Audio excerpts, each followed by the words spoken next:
កម្មវិធីអភិវឌ្ឍសហប្រជាជាតិប្រចាំកម្ពុជា UNDP ស្នើសុំកញ្ចប់ថវិកាពីប្រទេសជប៉ុនដោយនឹងអនុម័តក្នុងពេលឆាប់ៗក្នុងថវិការង្វង់ប្រមាណ $1.6 លានអាមេរិកសម្រាប់គម្រោងអភិវឌ្ឍអគ្គិសនីនៅជនបទដើម្បីឲ្យប្រជាពលរដ្ឋមានលទ្ធភាពប្រើប្រាស់អគ្គិសនីនិងការធ្វើអាជីវកម្មផ្សេងៗ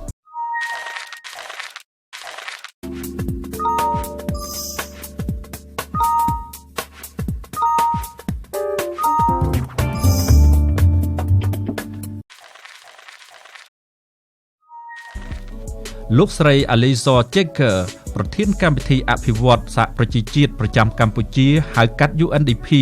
នៅក្នុងជំនួបពិភាក្សាការងារជាមួយឯកឧត្តមស៊ុយសែមរដ្ឋមន្ត្រីក្រសួងរាយនឹងធម្មពលនៅថ្ងៃទី30ខែវិច្ឆិកាឆ្នាំ2021នេះលោកស្រីបានសម្ដែងនូវការអបអរសាទរចំពោះការអភិវឌ្ឍវិស័យធម្មពលរបស់រាជរដ្ឋាភិបាលដោយទទួលបានជោគជ័យទាំងស្រុងលើការផ្គត់ផ្គង់អគ្គិសនីគ្របដណ្ដប់គ្រប់ភូមិទាំងអស់នៅទូទាំងប្រទេសជាពិសេសការតភ្ជាប់ទៅតំបន់ដាច់ស្រយាលដែលការងារនេះបានផ្សារភ្ជាប់យ៉ាងខ្លាំងស្របតាមបេសកកម្ម UNDP ដោយសារគោលដៅរបស់ UNDP គឺការពិនិត្យមើលពីការខ្វះខាតចន្លោះប្រហោងណាមួយនៅតំបន់ដែលពិបាកនឹងតអគ្គិសនីទៅដល់ធ្វើយ៉ាងណាដើម្បីឲ្យប្រជាពលរដ្ឋនៅតាមតំបន់ដាច់ស្រយាលទាំងនោះទទួលបានអគ្គិសនីប្រើប្រាស់លោកស្រីបានបន្តទៀតថាតាមរយៈនៃការអភិវឌ្ឍវិស័យថាមពលអគ្គិសនីនេះ UNDP នឹងបន្តជំរុញកិច្ចសហប្រតិបត្តិការស្របតាមការចុះអនុសារណៈនិងការគៀងគរជំនួយហិរញ្ញវត្ថុពីដៃគូអភិវឌ្ឍផ្សេងៗជាក់ស្ដែងនៅក្នុងពេលថ្មីៗនេះ UNDP បានដាក់សំណើទៅកាន់ស្ថានទូតជប៉ុនហើយគម្រោងនេះនឹងគ្រោងអនុម័តក្នុងពេលឆាប់ៗសម្រាប់ការអភិវឌ្ឍនៃការតភ្ជាប់អគ្គិសនីទៅតំបន់ជនបទដែលមានកញ្ចប់ថវិកាប្រមាណ $1.6 លាន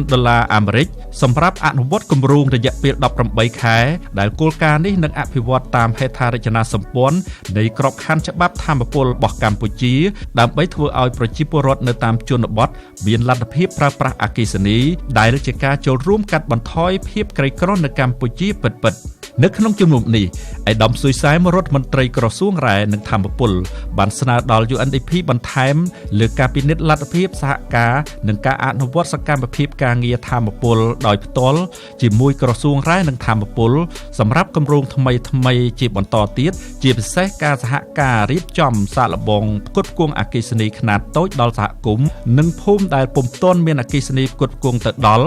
ដែលបច្ចុប្បន្ននៅសល់ប្រមាណ350ភូមិស្មើនឹង 2.47% នៃភូមិសរុបទាំងអស់ទូទាំងប្រទេសដែលភូមិទាំងអស់នោះគឺជាភូមិលំបាកក្នុងការតភ្ជាប់អគ្គិសនីទៅដល់ដូចជាភូមិបណ្ដែតទឹកភូមិនៅកណ្ដាលព្រៃដែលគ្មានផ្លូវជាដើម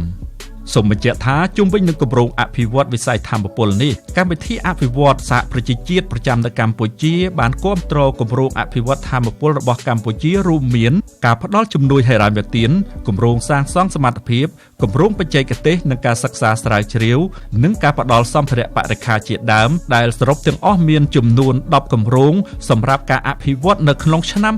2021នេះ